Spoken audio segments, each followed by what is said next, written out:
Ndio, ni kwamba leo niko wa tofauti kidogo, nakuja na jambo tofauti kidogo, hivyo nitaomba unifuatilie mwanzo mwisho.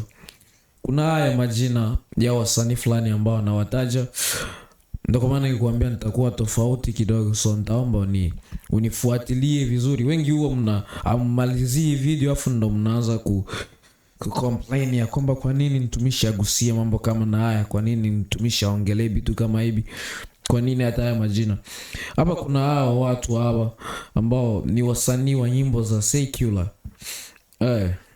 Hapa nilipata haya majina mangapi, kama ni matano. Hawa ni wasanii wa nyimbo za secular. Hapa kuko Abigail Chams, kuko Nandi. Niliweka na wengine majamaa hapa kwetu Marekani tuliko, ili nieleweke na ninachokiongea.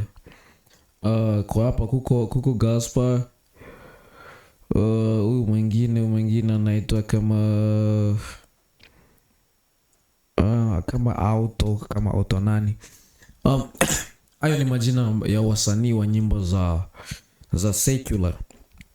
Mtu mwingine anaweza kujiuliza kwa nini leo mtumishi aongelee watu kama na hawa.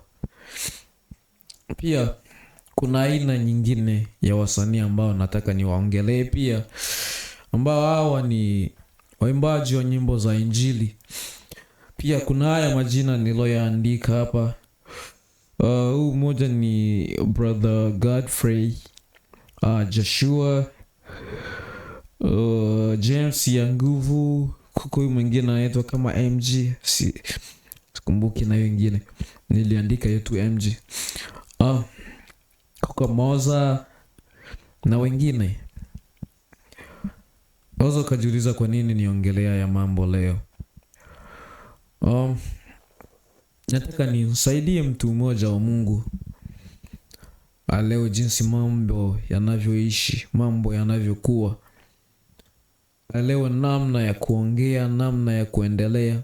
Aelewe kwamba ni wapi anatakiwa kusimama, kukaa yeye kama yeye. Kwamba hawa nilowataja mwanzo, hawa wa secular, akina nilisema Nandi, alikuwa Nandi, Abigail Chams na wengine. Hawa wasanii wa nyimbo za secular, wafikiria siku fulani wako kanisani afu wanaimba wimbo wa maabudu.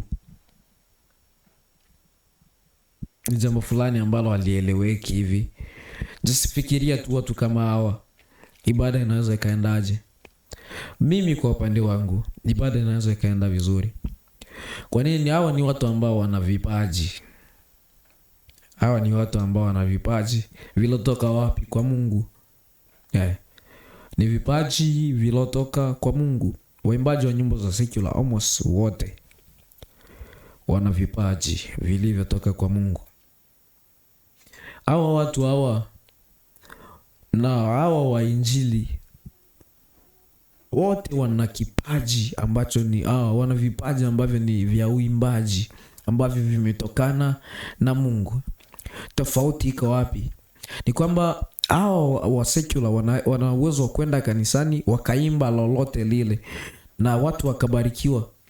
Mimi niliwahi kuona clip fulani, watu wanalilia jamaa fulani anaperform wimbo wake wa secular kabisa, wengine wanalia kabisa. Kaanza kuona ili jambo kumbe liko hivi. Afu ukija kwa hao waimbaji wa nyimbo za injili, akiimba kanisani, watu wengine unabarikiwa kiasi kwamba unahisi kulia ndani mwako. Hayo mambo yako hivyo, unahisi kulia kabisa ndani mwako. Hayo mambo yako hivyo. Sasa hizi kundi mbili zina tofauti gani? Ni kwamba hawa wa injili, kwanza ndani yake kuna neno ambalo linasema injili. Hawa ni watumishi wa Mungu.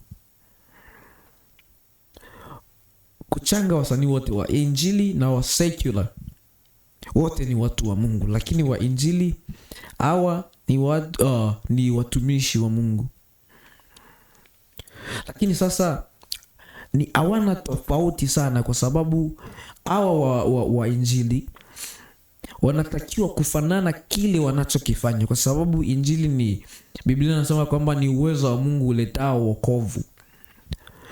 So huyu wa injili asipofanana kile anachokifanya, kwa sababu injili ni maisha unayoyaishi pamoja na kile unachokiimba mdomoni. Usipokifanana kile unachokiimba, kuko tofauti ya mingi sana ambayo tutaanza kuitia ndani yako.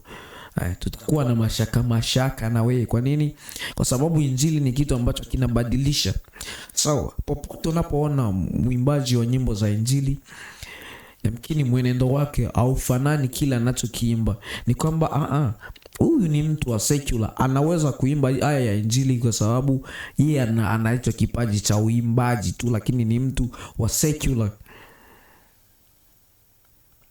Huyu sio mtu, si mwana katika wale wana wa Mungu. So hana injili inabeba maneno unayoyasema na maisha unayoyaishi kama mtu wa injili. So hawa wasanii wa secular wakija kuimba hizi nyimbo huku, just wakipangana vizuri tu, unaweza ukabarikiwa na wewe. Mimi nakwambia ukweli, unaweza ukabarikiwa na wewe. Au barikiwi kwa nini? Kwa sababu kwanza utakuwa naweka mambo mengine ambao basani ba dunia wao mtoto kembela na kanisa, ndio maana hautabarikiwa. Lakini ukikaa kuwasikiliza hawa watu, wana vipaji. Hawa watu ni wana vipaji. So kanisani nako kuna watu ambao wana vipaji. So wanapoanza kuvitumia vipaji hivi bila, kwa sababu hao watu wana upako wao, hao wasanii wa secular wana upako wao ambao wako nao, na sisi kanisani waimbaji wetu wana upako wao. So huyu aliye ni wa gospel anapokosa ule uhusiano mzuri na Roho Mtakatifu, ni hana utofauti na huyu mwingine. Yawezekana anaimba kanisani miaka yote, ni mwimbaji wa nyimbo za injili, ni mwanakwaya wa miaka yote, kama hakuna upako unaotokana na Roho Mtakatifu ndani yake, bado anafananishwa na hao wa dunia. Yes, anafananishwa na hao wa secular.